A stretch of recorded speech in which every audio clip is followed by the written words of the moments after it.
Coucou tout le monde, j'espère que vous allez bien. Aujourd'hui je vous fais un tuto pour débutants, vous allez voir que ça va être très simple et super rapide à reproduire pour un maquillage de journée.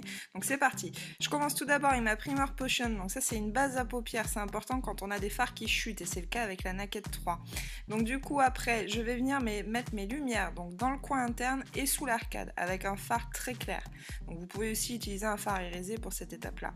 Je prends ensuite mon fard taupe que je vais appliquer en fard de transition, c'est-à-dire qu'il va faire la transition avec les fards que je vais appliquer ultérieurement, c'est pour ça qu'on appelle ça un fard de transition, et je viens le mettre dans mon pli palpébral et je l'étire vers l'extérieur pour agrandir au maximum mon regard. Et comme vous voyez, je fais la jonction avec mon ras de cils inférieur, vous voyez la jonction extérieure à cet endroit là, il faut toujours penser à faire le raccord en fait avec ces fards du haut et les fards du bas. J'enchaîne ensuite avec ce rose irisé qui est très joli, et d'ailleurs les filles, si vous êtes débutantes, les fards irisés c'est ce qui est le plus simple à estomper, c'est beaucoup plus facile qu'avec un fard mat. Et là je l'applique aux 3/4 de ma paupière mobile, donc j'évite le coin interne.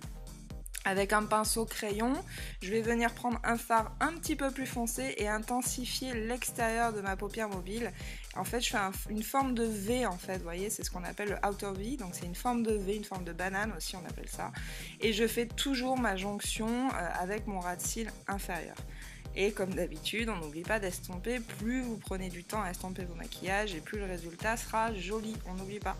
Donc je prends ensuite un fard irisé plus clair que je mets en lumière dans le coin interne de ma paupière mobile, et l'étape indispensable à mon avis, je le fais tout le temps ça, franchement essayez d'intensifier toujours vos maquillages avec un fard qui est plus foncé, donc là j'ai pris le Black Earth mais un fard noir ça irait très bien, et je l'applique vraiment en ras de cils, vous voyez, avec un pinceau biseauté, par petits tapotements, je lisse pas en fait, je fais des petits tapotements et je réintensifie petit à petit, vraiment par petites touches, juste l'extérieur en fait, mon ras de cils avec l'extérieur pour donner une impression de volume un petit peu à mes cils. Et là je l'estompe un petit peu sur l'intérieur et un petit peu en étirant mon regard.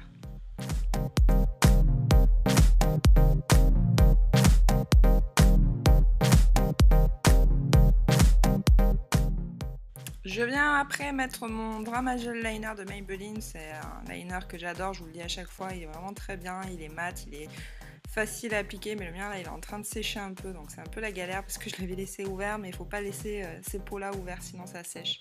Voilà, donc là je fais mon trait d'eyeliner. Si vous n'êtes pas encore très doué avec l'eyeliner, évitez cette étape là et préférez un ras de cils avec un fard à paupières noir ou même un crayon noir, ce sera peut-être plus facile qu'avec un eyeliner. Je viens mettre mon mascara, mais moi j'ai triché, j'ai mis des faux cils parce que j'adore ça et surtout parce que j'ai les cils qui ont besoin d'une bonne cure en ce moment. Donc vous mettez votre mascara par dessus et voyez que vous avez un résultat qui est sympa pour un maquillage de jour, c'est rapide et c'est super facile à reproduire. Donc j'espère que ce tuto vous a plu, n'hésitez pas à mettre un petit pouce en l'air si c'est le cas. Vous pouvez également vous abonner à ma chaîne, je vous fais des gros bisous et je vous dis à bientôt, ciao ciao.